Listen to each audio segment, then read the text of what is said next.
اعوذ باللہ من الشیطان الرجیم، بسم اللہ الرحمن الرحیم۔ السلام علیکم، میں ہوں نوید اور آپ دیکھ رہے ہیں میرا یوٹیوب چینل نوید وائس۔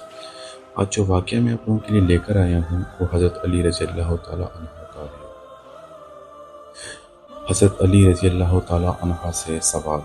ایک غزل کے اندر علی علیہ السلام سے سوال ہوا، کون سے جانور بچے دیتے ہیں اور کون سے جانور انڈے دیتے ہیں؟ حضرت علی رضی اللہ تعالیٰ عنہ نے جواب دیا کہ جن کے کان اندر ہیں وہ انڈے دیتے ہیں اور جن کے کان باہر ہیں وہ بچے دیتے ہیں۔ وہ آدمی جواب سن کر بیٹھا تو ایک دوسرا آدمی کھڑا ہو گیا اور یہی سوال دہرایا، کون سے جانور بچے دیتے ہیں، کون سے جانور انڈے دیتے ہیں؟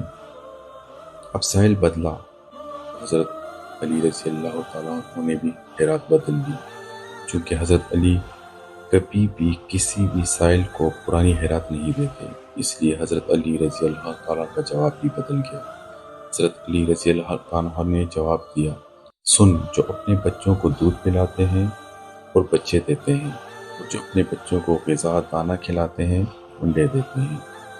دوسرا آدمی جواب سن کر بیٹھا تو ایک تیسرا آدمی کھڑا ہو گیا اور یہی سوال دہرایا، کون سا جانور بچے دیتے ہیں اور کون سے جانور انڈے دیتے ہیں؟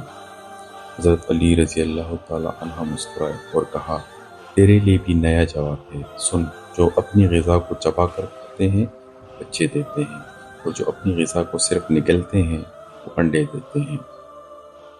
مجمع پر حیرانی چھائی اور ہر کوئی خاموش ہو گیا۔ حضرت علی رضی اللہ تعالیٰ عنہ نے فرمایا، خاموش کیوں ہو گئے ہو؟ اگر اب بھی کسی کی تسلی نہیں ہو رہی تو سوال کرو۔ میں ابو طالب کا بیٹا علی تمہیں قیامت تک دعوت دیتا ہوں، تم یہی سوال دہراتے رہو، میں ہر دفعہ تمہیں نیا جواب دیتا رہوں گا۔